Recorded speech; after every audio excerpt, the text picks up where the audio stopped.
Do you guys remember last year, near the beginning of 2023, angry cops broke a story about some veterans up here in Canada calling Veterans Affairs Canada looking for PTSD and depression treatment, and they were suggested MAID, medical assistance in dying.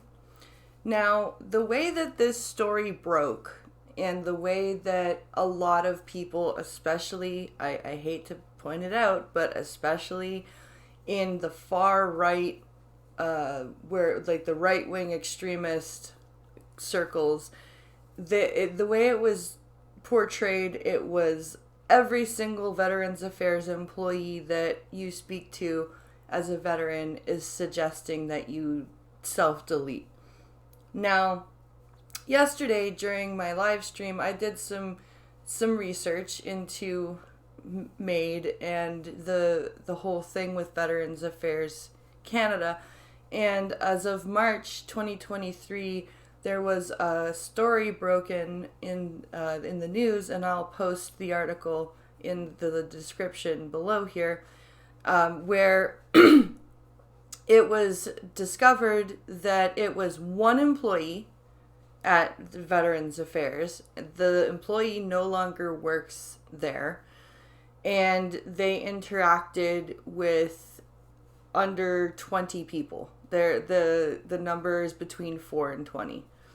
So it was one idiot who has no idea how to talk to people with mental health issues, who no longer works for Veterans Affairs Canada. And of course, all of the people on the opposite side of the left, all the crazy right-wing extremists who do exactly the same that the left-wing extremists do, just reversed, would have you believe that up here in Canada, we've got like hundreds of thousands of people dying from MAID every year since this law was passed. I think the last time I looked, and I should have looked yesterday, but this is one number I forgot to look up, which but the last time I did look, it was something like 300 people had utilized the program in, what was it, since 2016 that it has been enacted, is what I discovered yesterday.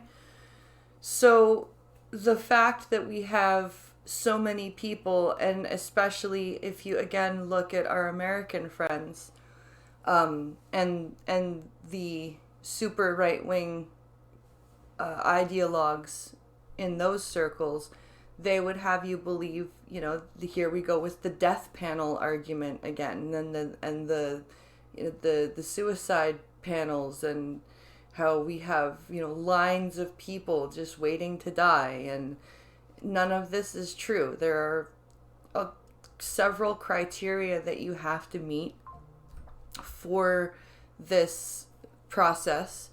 You must meet all of the criteria. It's not, some or all, there's some or most of. You must check every single box. And there are some sub boxes as well that you must check as within those lists. I definitely encourage you guys to go check out at least the first part of the stream yesterday, where I go through all of this. I actually go and read the eligibility criteria for medical assistance in dying, and I can post the link to that as well in this description. But no, we are not telling our veterans to self-delete.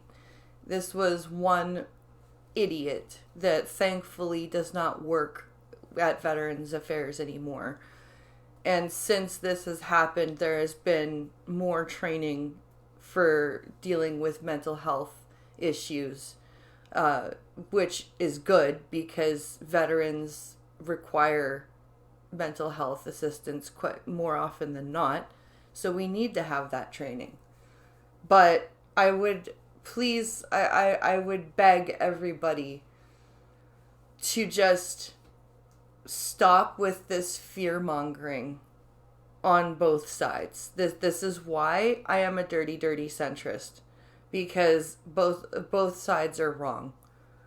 And on this occasion, it's the right side that's wrong, because we are not slaughtering people just because, and we are not telling all of our veterans to unalive.